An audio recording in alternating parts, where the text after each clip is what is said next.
বেশি বিপদের সময়, ঘন ঘন বিপদে পড়লে, বেশি বিপদে পড়লে এই আমল আর এই দোয়া করুন।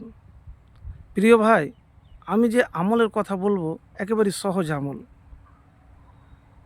আপনি যদি এই আমল করতে পারেন ইনশাআল্লাহ, তাহলে বিপদ কেটে যাবে, সারা জীবন সুখে শান্তিতে থাকবেন, আপনার ঘর থেকে বালা মুসিবত দূর হয়ে যাবে।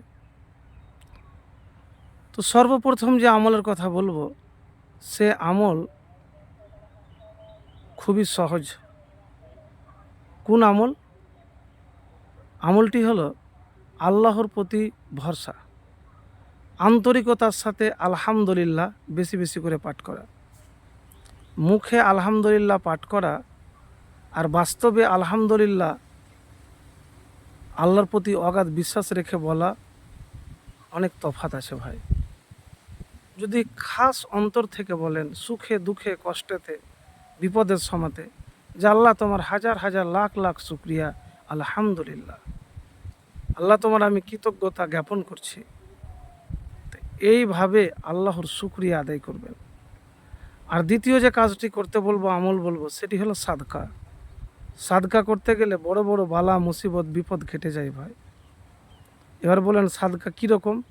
সাদকা ধরেন যদি টাকা পয়সা আপনার সেরকম না থাকে, তাহলে কুল্লো মারুফিন সাদকা, আপনি ভালো কথা বলাটাও সাদকা, কারো উপকার করাটাও সাদকা। তো এই জিনিসগুলি করবেন, এই জিনিসগুলি করবেন। তো প্রিয় ভাই, এই আমল একবার সাদকার আমল করে দেখুন, আর আলহামদুলিল্লাহ আপনার জীবনের অর্ধেকই বিপদ কেটে যাবে সাথে সাথে ইনশাআল্লাহ। জীবনের আশা ছেড়ে দেওয়া রোগীও সাদকা করার মাধ্যমে ভালো হয়ে যায়। তো এই আমল মিস করবেন না। তারপরে যে কথা বলবো আপনাকে, এই দোয়াটি 11 বার বা যতক্ষণ পর্যন্ত বিপদ না কাটবে ততক্ষণ পর্যন্ত পড়তে পারেন। প্রত্যেক নামাজের পরে 11 বার করে চেষ্টা করবেন, বা যতবার আপনি পারবেন। ইবনে আব্বাস রাদিয়াল্লাহু তাআলা বলেন যে রাসূলুল্লাহ সাল্লাল্লাহু আলাইহি সাল্লাম বিপদ ও কষ্টের সময় এই কথাগুলি বলতেন, লা ইলাহা ইল্লাল্লাহুল আজিমুল হালিম, লা ইলাহা ইল্লাল্লাহু রব্বুল আরশিল আজিম, লা ইলাহা ইল্লাল্লাহু রব্বুস সামাওয়াতি ও রব্বুল আরজি ও রব্বুল আরশিল কারীম। রাসূলুল্লাহ সাল্লাল্লাহু আলাইহি সাল্লাম আলী রাদিয়াল্লাহু তাআলাকে এই দোয়া শিখিয়েছেন, যে আলী রাদিয়াল্লাহু তাআলা বলেন যে কোনো কষ্ট বা বিপদে পড়লে উপরের এই দোয়া পড়তে শিখিয়েছেন।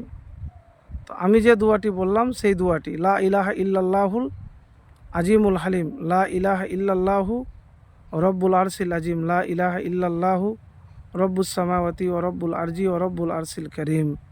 বুখারী শরীফ 6346 নম্বর হাদিস। তো বিপদের সময়তে কষ্ট করে এই দোয়ার আমল করে দেখুন। যদি আপনার দোয়া কবুল হয়, দোয়া কবুল করাতে পারেন, আল্লাহ যদি খুশি হয়, আল্লাহ যদি আপনাকে মাফ করে দেয়, ক্ষমা আল্লাহর কাছে চাইতে পারেন ধৈর্য ধরে কষ্ট করে, তাহলে হতে পারে 1 সেকেন্ডে আপনার বিপদ দূর হয়ে যাবে। দুনিয়াতে সুখের জীবন, শান্তির জীবন পাবেন, সুখে শান্তিতে থাকবেন ইনশাআল্লাহ। তো দুরূদ শরীফ পাঠ করা আপনি ছাড়বেন না, একবার দুরূদ পাঠ করবেন, তারপরে এই দোয়াটি পাঠ করবেন। এবারে বলবেন দুরূদ কেন পাঠ করব? দুরূদ এই জন্য পাঠ করবেন যে দুরূদ না পড়তে গেলে দোয়া কবুল হয় না। এটা কিন্তু মাথায় রাখেন। যখনই কোনো আল্লাহর কাছে দোয়া করবেন, কিছু চাইবেন, দুরূদ পাঠ করবেন।